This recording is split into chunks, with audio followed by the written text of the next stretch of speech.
Hi everyone, my name is Laura. If you are new here, welcome. If you are not, welcome back. Thanks for clicking on this video today. So today I am going to be sharing my 2022 plant wish list. I am very excited about this because these are plants that I have seen a lot of, or maybe not even seen a lot of, but thought a lot of over the past year, and plants that I've been wanting to get, but I've been kind of holding off because I do have a lot of plants and because some of these are a little bit on the pricier side. So I just wanted to compile that wish list here so that maybe I can introduce you to some new plants, or that maybe if you have seen these plants before, which you probably have, we can just sit and stare at their beauty together and think about how lovely it would be to have all of these in our homes, huh? So last year I did a similar video. I did actually a two-part video, the first part being the rare or uncommon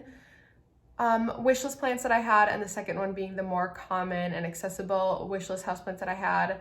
Apparently I had a lot of plants on my wish list last year that I can make two videos. I do not this year. So I will be doing just one video with both the more uncommon, harder to get plants, and the more common, easier to find plants. So yeah, let's just get started. I'll be sharing some footage of them. I'm thinking over here. I'm gonna kind of lean over here so that there's some space to pop that there. And yeah, let's look at some cool plants together. And the reason I'm calling these wish list plants is because I am, full of plants. My home is full of plants. And so these are the plants that I'm not necessarily actively seeking them, but if there was an opportunity for me to get any of these plants at a reasonable price, or I had the money for it in the moment, or whatever it might be, I would probably get them. So there aren't a ton of plants out there that I would get at this point. I do have kind of all that I want, except these, if that makes sense. So if one of these plants popped up and was available and reasonable for me to get in the moment, these are the ones that I would get, if that makes sense. So that's kind of what my wish list is. So the first plant on my list is going to be a more accessible plant. It is the Syngonium Batik. And this plant is so beautiful. I love the veination on it. I love the shape of the leaves as they start maturing, and even the immature leaves have some really cool shape, and it is kind of similar to the white butterfly, and I know some people who aren't super versed in Syngonium tend to get these confused. So while they both have that similar white veination in the center, the Syngonium Batik has a way more exaggerated contrast between the white and the dark green, and a lot more exaggerated pattern. And so that's the real big difference there. It is a really fun plant. I have heard it's pretty straightforward to take care of. If you can take care of a Syngonium, like a regular Syngonium, you can take care of a Batik. So that's the first one. The next plant on my list is Philodendron Florida Beauty. This plant is just absolutely striking.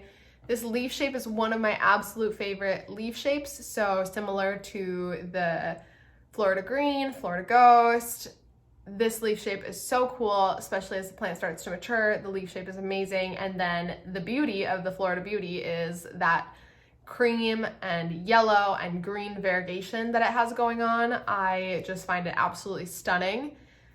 In combination with the beautiful leaf shape, it is just something else. I have heard that the variation is not super stable, that it can really go downhill for you. And this plant is really expensive. Right now I'm seeing listings for it for 2-leaf slightly rooted plants, or rooting cuttings. They're for $400. And so I'm kind of holding off on it until hopefully it goes down in price, because for a plant that is so unstable in its variegation and very finicky about rooting, it's a little scary to spend that much money on a plant. So for now, it will remain on my wish list, but we can admire it nonetheless. It is absolutely a striking plant. Next on my list is another Syngonium. This Syngonium is a very, very commonly found Syngonium. You could probably find this at Home Depot or Lowe's if you hop over there, or Walmart, or whatever your equivalent of that is in your country. It is the Syngonium Neon Robusta. That is the very bright pink Syngonium. I did have one of these, and then I forgot to water it, and then it died. So water your plants, friends, water your plants. But this is a really beautiful one. I really want to get a large trailing bushy one. I think that would be a really cool statement piece. So the Syngonium Neon Robusta is definitely on my list. It's definitely one that I'm more actively seeking, since it is more readily available. So if I see one, I will probably just get it without thinking twice, even if it's a smaller species, because I can always get another one and then like combine them to make like a big one. So the Robusta, super cool, super beautiful. I love my pink plants, so I love this plant. Up next is none other than the Monstera Thai Constellation. I am in love with this plant. I don't know what it, I have a hair in my eye. What the heck? Okay. I don't know what it is about this plant this year that has just like a chokehold on me. I am obsessed with the Thai Constellation. You can ask my fiance, it's all I talk about. I'm always like, oh my gosh, Costa Farms promised us the Thai Constellation and they were just causing false scarcity because now they're not actually putting it out for who knows how long, allegedly. And so I am obsessed with this plant. That, needless to say, it is absolutely stunning, absolutely beautiful.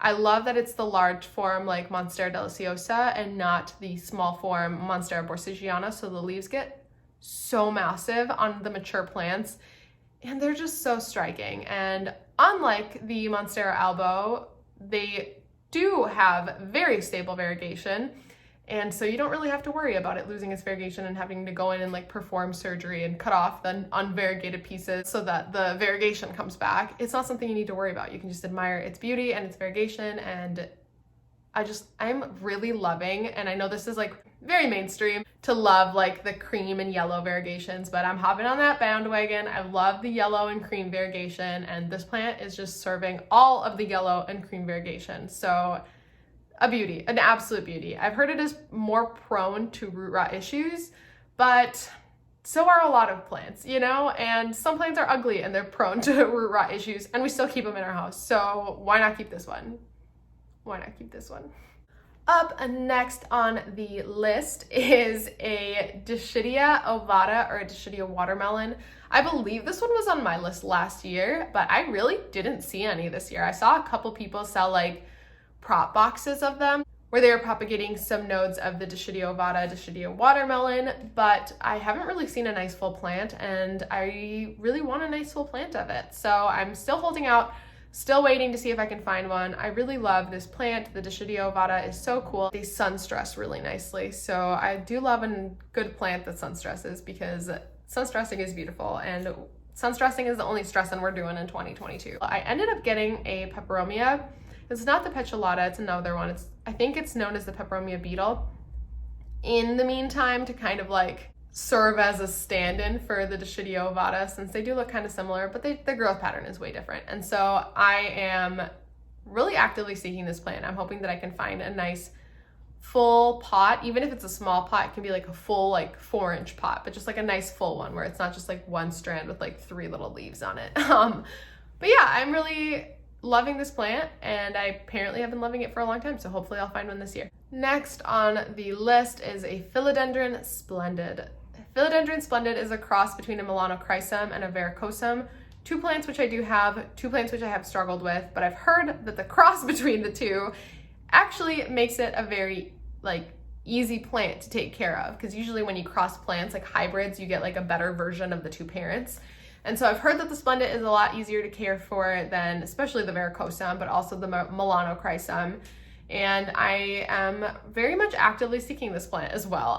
Recently there was a plant sale where someone on like a local seller on Facebook was selling a bunch of plants, and they had a bunch of Splendids for just like dirt cheap compared to what I'm seeing them out there. I think they were like $30, $40, and I was not fast enough to get any of them, and I'm just so upset about it because I really want a Philodendron Splendid. I have been eyeing this plant for months now, and hopefully I will get a chance to bring one into my collection because they are absolutely stunning, absolutely stunning.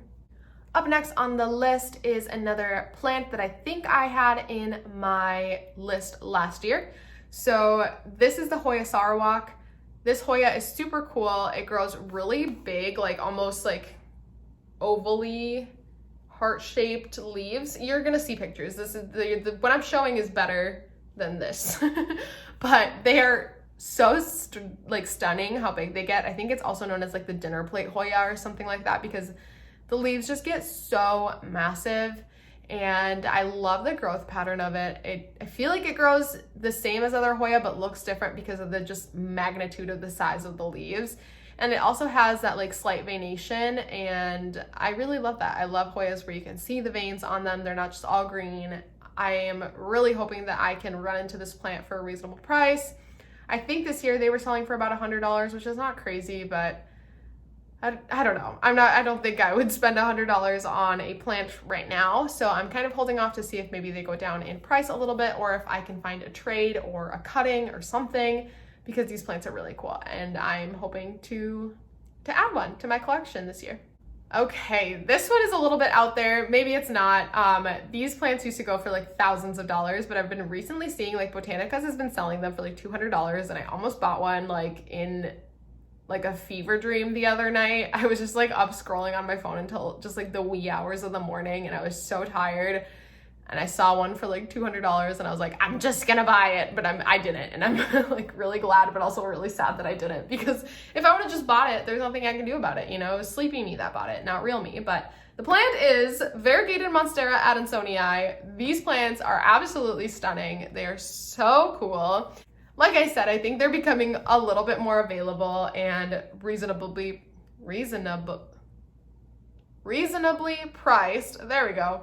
I guess reasonably priced is not the word for it, even though I just struggled like 7 times to say that word, but like more priced so that the general consumer can afford it, I guess.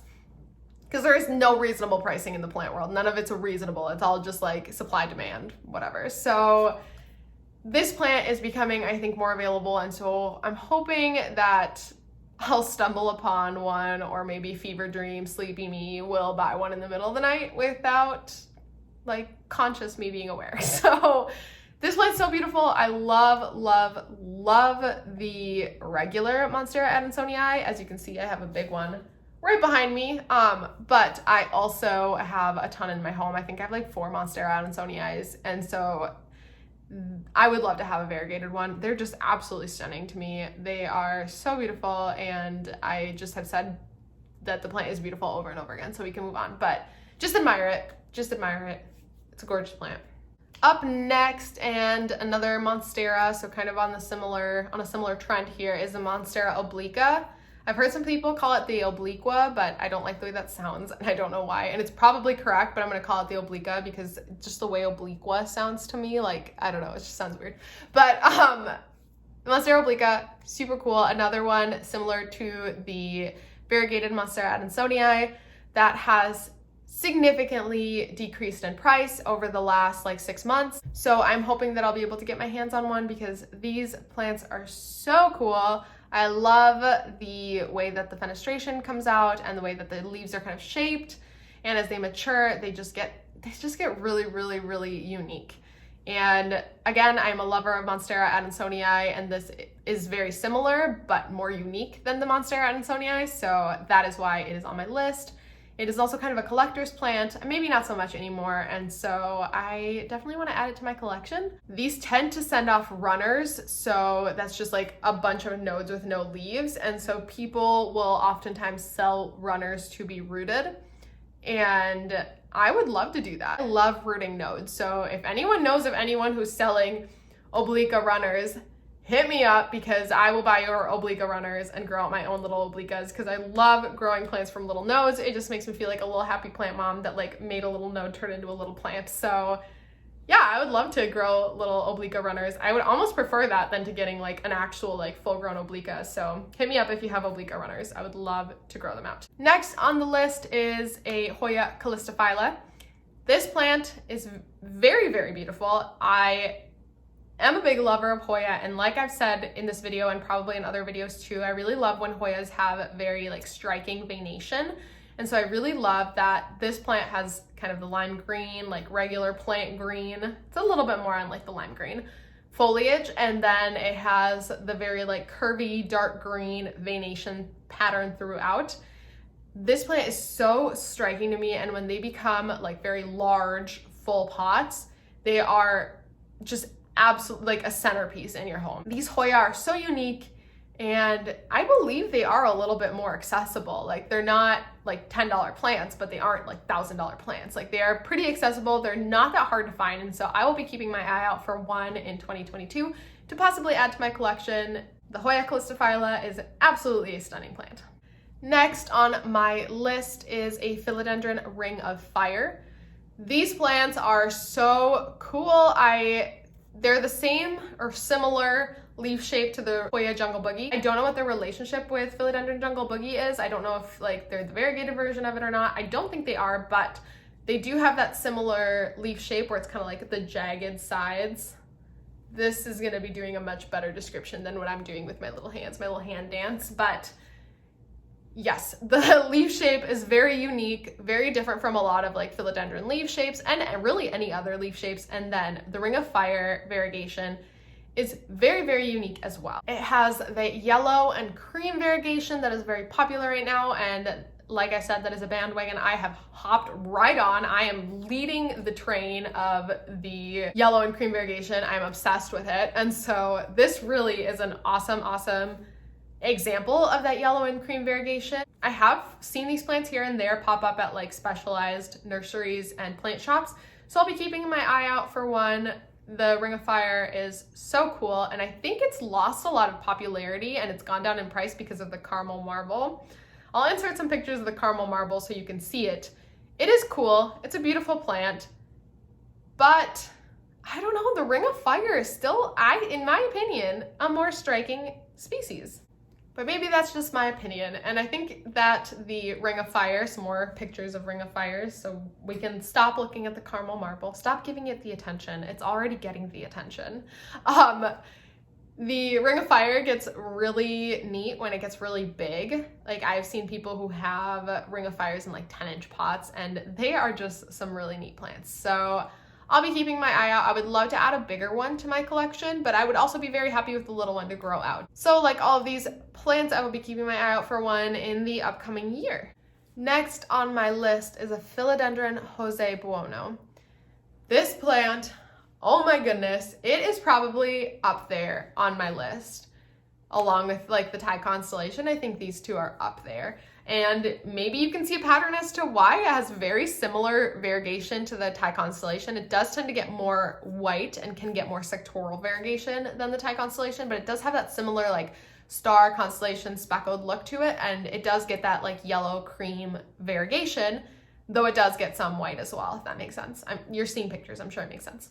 But the Jose Buono is such a stunning plant, and I'm pretty sure that the variegation is stable. Correct me if I'm wrong. I just think that this plant is like a work of art. Like when you look at it, it legitimately looks like a work of art. And I would love to have this as a centerpiece somewhere in my home because it really is that. It is a striking plant, and I don't think it gets the attention it deserves. I mean, I'm not saying the Jose Buono isn't popular, because it is popular and people do like it and people do talk about it, but I just think it is so much more than what people like talk about it, if that makes sense. Like it is so beautiful. Like if it was up to me, like leading the plant popularity train, like this would be at the front, and it's not.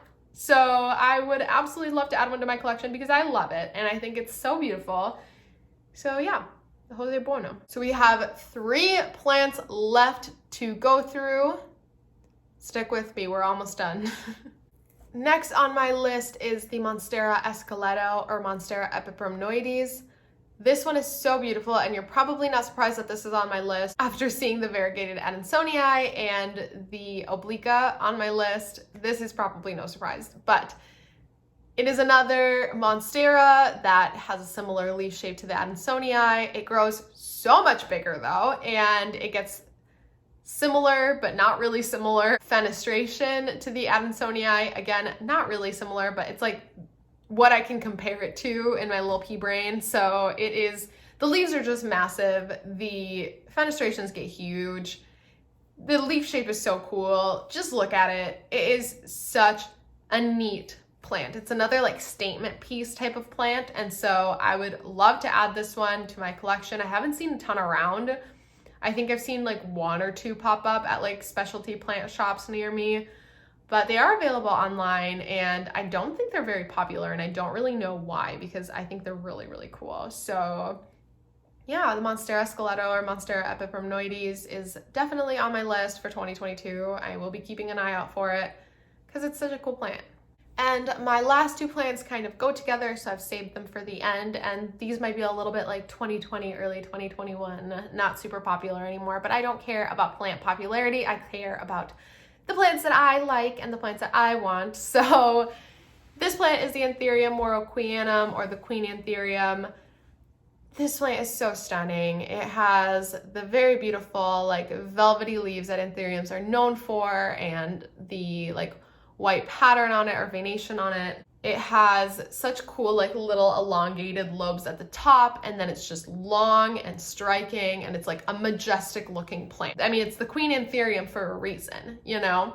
And I would really love this plant. I have heard that it's very finicky with humidity, and most people have to keep it in like a controlled environment, which I would just put it in my IKEA greenhouse cabinet, and if that wasn't enough, I would do anything for that plant. So I would probably build it its own cabinet. So yes, that's just one thing to keep in mind if you are looking for one, is that they do tend to be very finicky about humidity, but they're beautiful, and I would love to have a little queen in my little home with my little plants so that we can live a happy little life, because it's a beautiful plant.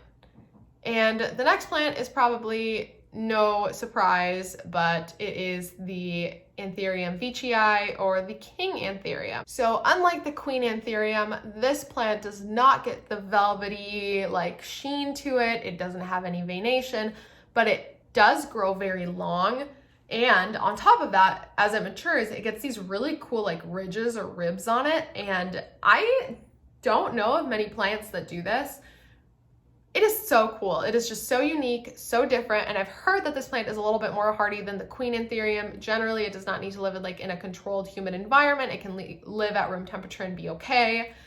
But I would love to have the King and the Queen in my home, just ruling my little plants, because they are both beautiful. They are just like the epitome of, I think, like fancy, beautiful antherium. And I'm not a huge antherium person, but I'm a huge antherium person for these two plants. So that is going to be it for this video. I hope you enjoyed looking at some very beautiful plants and seeing what I'm kind of keeping my eye out for in 2022 in terms of plants. If you have any plants on your wish list that you would love to share, let me know down below. Maybe you'll inspire me to add some more to my wish list. I am constantly being inspired, let me tell you. So if you did like this video, give it a thumbs up. Let me know what kind of content to make for you. If you are not yet subscribed, but you do enjoy my content and you would like to do so, please do so down below, and I will see you in my next one. Bye!